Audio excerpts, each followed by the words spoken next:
पद्मावती शांती सेवा फाउंडेशनचा आदर्श उपक्रम.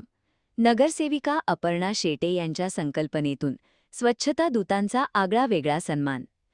1 मे महाराष्ट्र दिन आणि कामगार दिनाचे औचित्य साधून मिरजेतील पद्मावती शांती सेवा फाउंडेशनच्या वतीने सांगली मिरज कुपवाड महानगरपालिकेच्या प्रभाग क्रमांक 4 मधील स्वच्छता दूतांचा विशेष सन्मान करण्यात आला. स्वच्छता कर्मचाऱ्यांच्या कामाची दखल घेऊन त्यांना भेटवस्तू आणि स्नेहभोजन देऊन गौरविण्यात आल्याने या अनोख्या उपक्रमाचे शहरात सर्वत्र कौतुक होत आहे. नगरसेविका अपर्णा विवेक शेटे यांच्या संकल्पनेतून हा कार्यक्रम पार पडला. यावेळी महापालिकेचे स्वच्छता कर्मचारी ऊन, वारा, पावसाची तमा न बाळगता शहर स्वच्छ ठेवून नागरिकांच्या आरोग्याची काळजी घेतात, या भावनेतून त्यांचा कृतज्ञता सन्मान करण्यात आला. कार्यक्रमात उपस्थित सर्व महिला व पुरुष स्वच्छता कर्मचाऱ्यांना फेटा बांधून आणि भेटवस्तू देऊन त्यांचा गौरव करण्यात आला. त्यानंतर सर्व कर्मचाऱ्यांसोबत सामूहिक स्नेहभोजनाचा आनंद घेण्यात आला.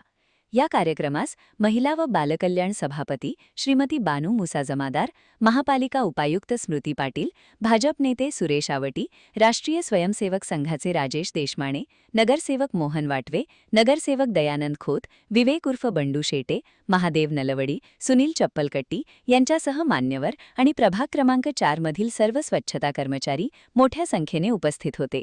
फाउंडेशनच्या या उपक्रमाबद्दल कर्मचाऱ्यांनी मनापासून आभार मानले असून शहराची स्वच्छता सेवा अखंडित आणि अधिक जोमाने सुरू ठेवण्याचा विश्वास यावेळी व्यक्त केला. महान कार्य न्यूजसाठी आदी माने, मिरज.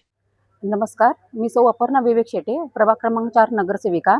आज 1 मे महाराष्ट्र दिन आणि कामगार दिन या दिनाचे औचित्य साधून आपण आज आपल्या महानगरपालिका क्षेत्रातील वॉर्ड क्रमांक 4 मधील सर्व स्वच्छता दूतांचा आपण सन्मान सोहळा या ठिकाणी आयोजित केला आहे. आणि ऊन, वारा, पाऊस याची तमा न बाळगतात पूर्ण 365 दिवस, अगदी रविवारची सुद्धा ही लोक सुट्टी घेत नाहीत, अशा लोकांचा आपण यावेळी सन्मान केलेला आहे. आणि खरोखरच या लोकांचं काम वाखाणण्याजोगं आहे.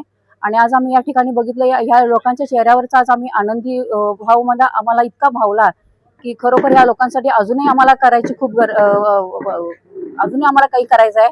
आणि आम्हाला ह्यांच्या आरोग्याचा पण एक शिबिर आम्ही भरवण्याचा आता आपण जाहीर केलेला आहे.